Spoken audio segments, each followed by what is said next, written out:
You're listening to episode 555 of the Father Bills Podcast.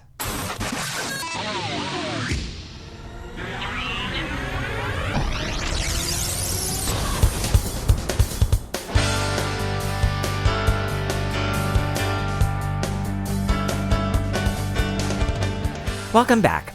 This week's episode is entitled, Fathers, Pick Up Your Cross and Follow Me, given on the 12th Sunday in Ordinary Time, 2016.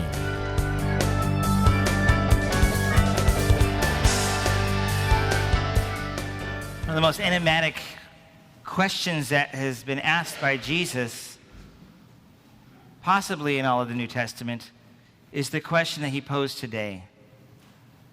It's a question every one of us is being asked. Even though it was at the time he was speaking to his apostles, who do you say that I am? The response to this question means death or life. Who do you say that I am?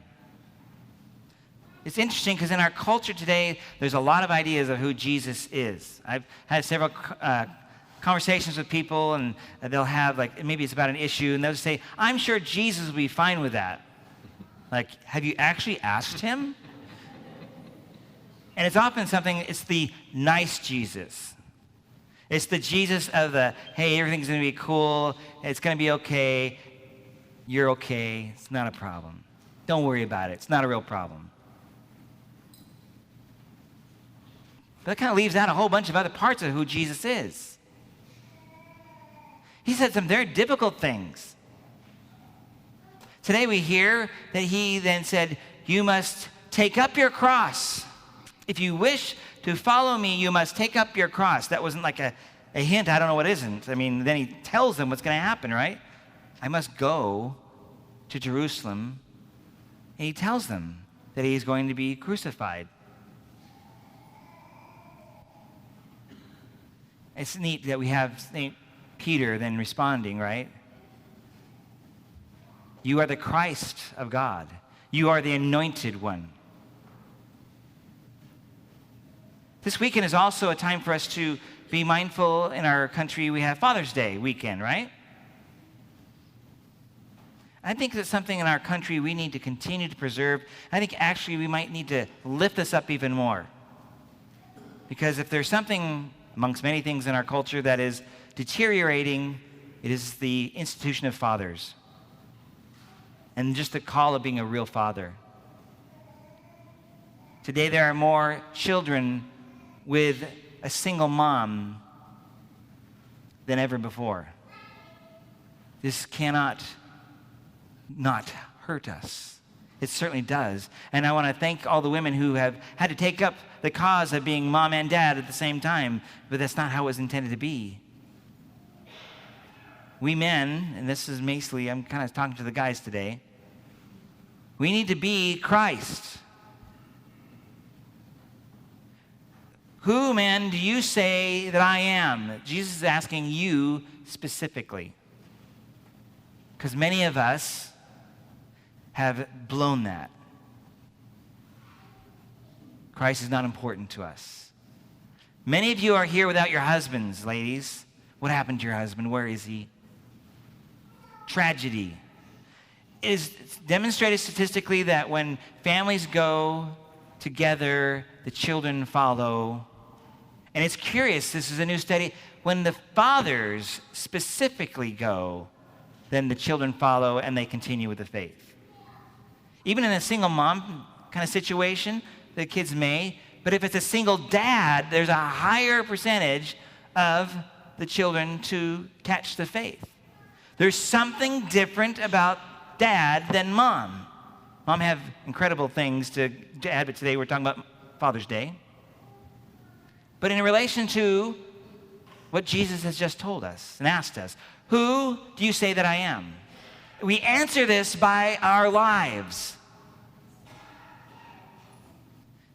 Keep in mind, we're then in the scriptures in Ephesians, there's a reflection that talks about husbands and wives. It talks about husbands are to be like Christ, who loved his church, the bride. Men, do you love your wife? We're called, men, to take up our cross. You know what your biggest cross, your most important cross is? Loving your wife. You might think, that's a good one. That's a knee slapper, right? Yeah, she's a real cross. That's for sure, Father. You got it. And I know it's funny, but it's fundamentally the case. Not that she's bad, but think about it. I'm saying the cross is love. The cross is love. That image that we have in our sanctuary is the greatest sign of love that has ever been. Do you think he enjoyed that? He went to his death for his bride. This is the image, man, we are to be. You know, when he was whipped almost to death, that wasn't fun. When he was nailed to a cross, that was not fun. When he hung on there and people spat on him and mocked him, that wasn't fun. And to be a good dad, that's going to happen to you. As a father, as a priest father, I get it all the time. I posted something on my little Facebook page this last week about marriage. Oh my goodness. What a lot of commentary. And I got bashed, I got called names, I don't know what I'm doing. I'm like, you don't even know me. How can you say such a thing? It's the anonymousness of the internet. Their name is there, but it's like, I would propose, just an opinion, if us men were more faithful to our vows, there would be less divorces. I think that's where the key is. It's an opinion. You can disagree. Not that, ladies, you're like not sinners either. Believe me. We can ask the husbands and we can get the answer to that question readily. But we're here to talk about the dads. This is a challenge to us, man. Will you pick up your cross and serve your wife to the death like Christ did? Or are we about ourselves and she's to serve us, and that's the kind of the paradigm of marriage? You know what I love about being a pastor at a parish is I get to see wonderful examples of men loving their wives, sacrificing themselves for their brides, picking up their crosses when they didn't want to, and they did it anyway. And ladies, just by nature, when your husband has done this, how it affects you. You know that this is the most potent form of love, sacrifice, agape love. Hopefully you have filial love, which is, of course, the friendship love, eros love, which is part of the one flesh union. But agape love should rule men. And I can tell you, when I see it as a pastor, you encourage and challenge me, because I'm called in that same kind of role, but a little different, to love the flock, to sacrifice my time for the flock. There's a lot of reasons why priests are celibate. This celibacy is a gift to the church. It's a gift to me so that I can gift you with the ministry that you so need and deserve and have a right to. I just pray there would be more of us so that we can help serve you better, because we don't always do it right. So, men, do you pick up your cross?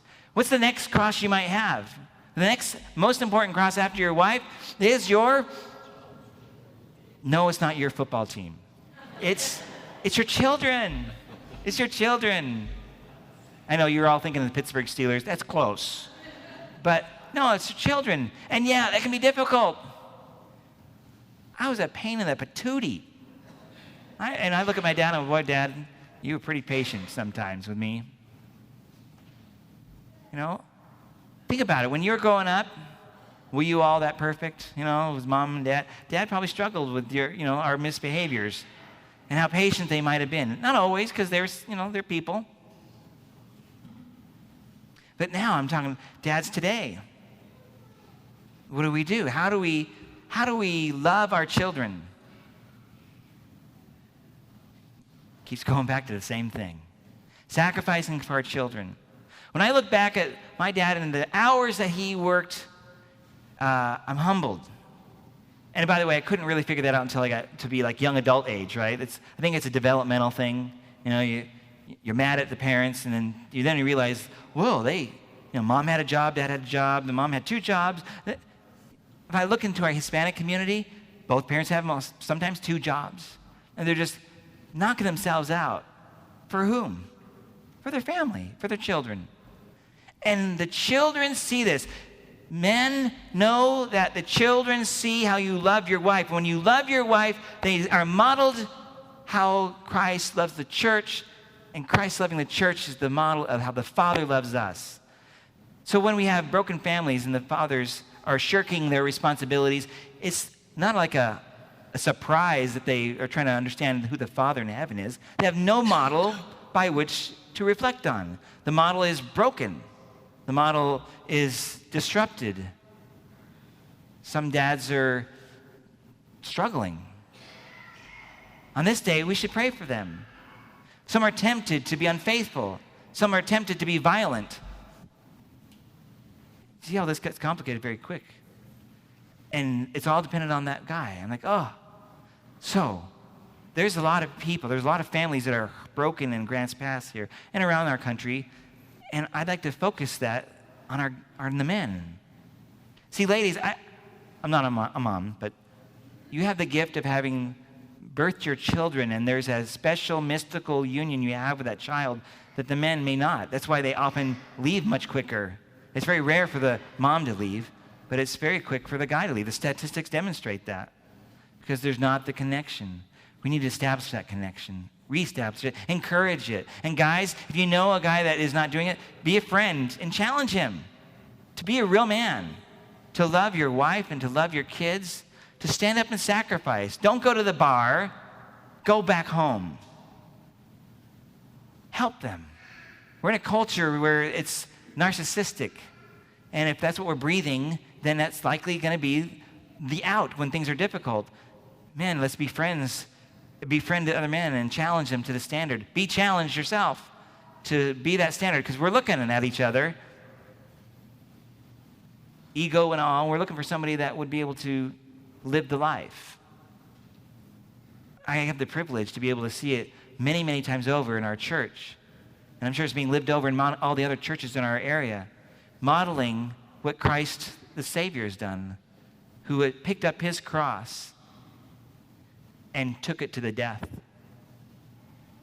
Sometimes I ask, in our high school, I'll ask in our theology of the body class, ladies, what would you say if you were dating a guy and he's willing to take a bullet for you? That's pretty impressive, huh? Yeah. Usually at that age, they'd be like, see ya, right? But when it gets down to brass tacks, as we get older, and we're thinking in terms of maybe marrying somebody, wouldn't that be great that, ladies, you knew a guy that would go to his death so that you might live? Well, that's the image of Christ. That's what he did. He went to his death so that we might live. He sacrificed himself. So on this Father's Day weekend, well, I've kind of focused on the guys. This message is for all of us.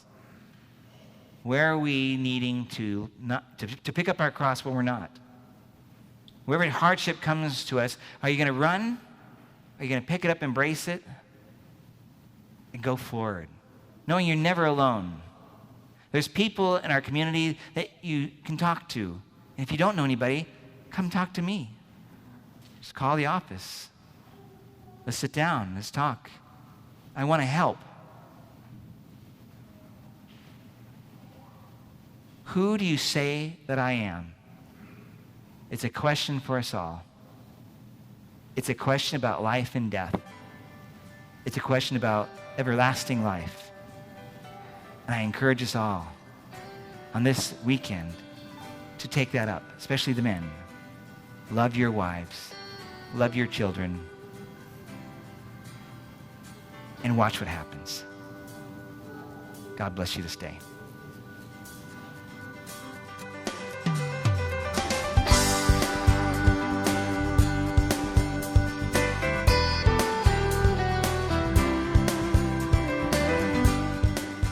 Thank you again for listening to this episode of the Father Bills Podcast. If you have any questions or want to make your comments known, you can always find me on Facebook as Father William Holtzinger. And you can find me on Twitter as FatherBill66. You can also email me at fatherbill@fatherbill.org. I have a website, FRBILL.org. That's fatherbill.org. And on Instagram, you can find me as WillieGH66 if you want to see some of the photos that I've been taking just for fun there. And may this weekend bring you joy and happiness. God bless. Bye-bye.